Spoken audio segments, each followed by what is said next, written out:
How are you, sir? Gordon Bellrichard. Nice to meet you, Gordon. Dan O'Brien. How are you, sir? How's the... What's going on today? We had a bunch of tours this afternoon. This morning we had the Christmas Tree Ship Committee on board. And, the committee of the Christmas Tree Ship. They were, absolutely. Mr. Keisel and the team there. So. I was the one that found that. Okay. Excellent. The Rouse Simmons. Yeah.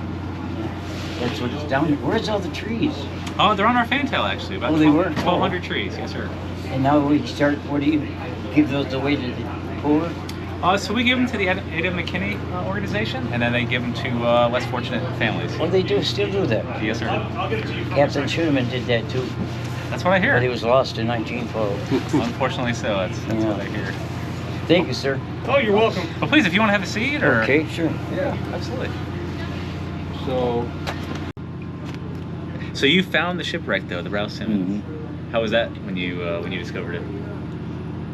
It was. I'd been hunting for it for quite a while. She was on 122 or 172 feet of water, right out of Kewanee, Wisconsin, straight out there. And I was pretty sure what it was because of the information I had, little I had about it. But I had sonar equipment aboard the boat, and I found it, photographed it, and showed it around the city.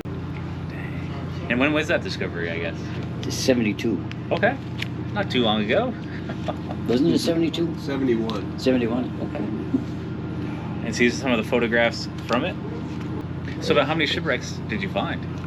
Oh, between Michigan, Huron, and Superior, you know what? I never counted them. I don't know. There are quite a few. Wow. And they were all, most of all of them were virgin shipwrecks that had never been found by anybody.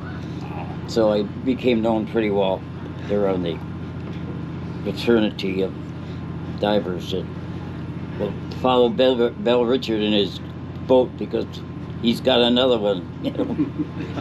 So very often they'd follow me out, you know, and dive on the ships that I located. Okay, interesting. Yeah, it's been a real interesting career. No doubt. I wish I could continue it. Now, we went over Clark Street, didn't we, coming in? Wasn't Clark Street around here somewhere? Where he used to dock the ship, the schooner. Okay.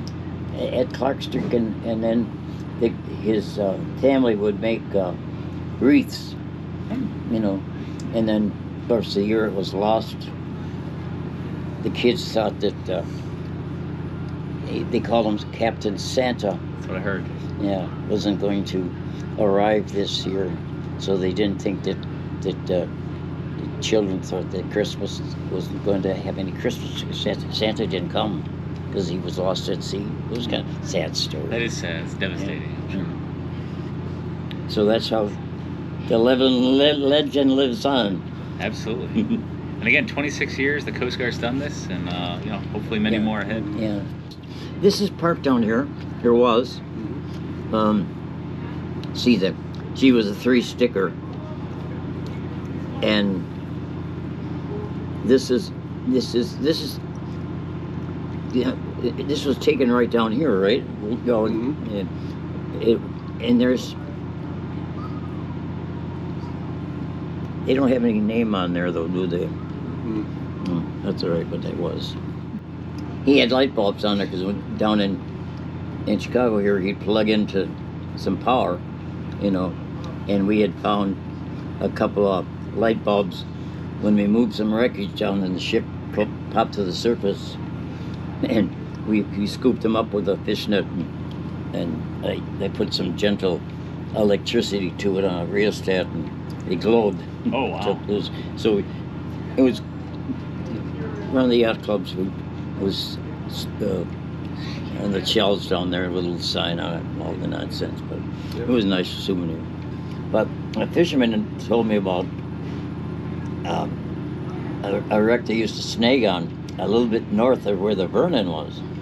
So I went up there and started searching until I found it, and went down. There was nobody around, and late in the year it was getting kind of rough, and my crew decided not to come up to the boat that year, or that that particular time of the season because it was getting cold out.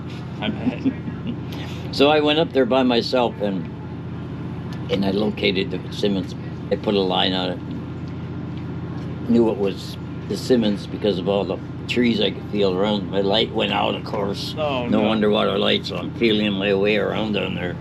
And I knew it was a ship because I could feel the trees and the needles and everything. So I put a buoy on it and came back and we identified it later. And then I filmed it. The name boards were right on the side of the ship on the starboard and port side.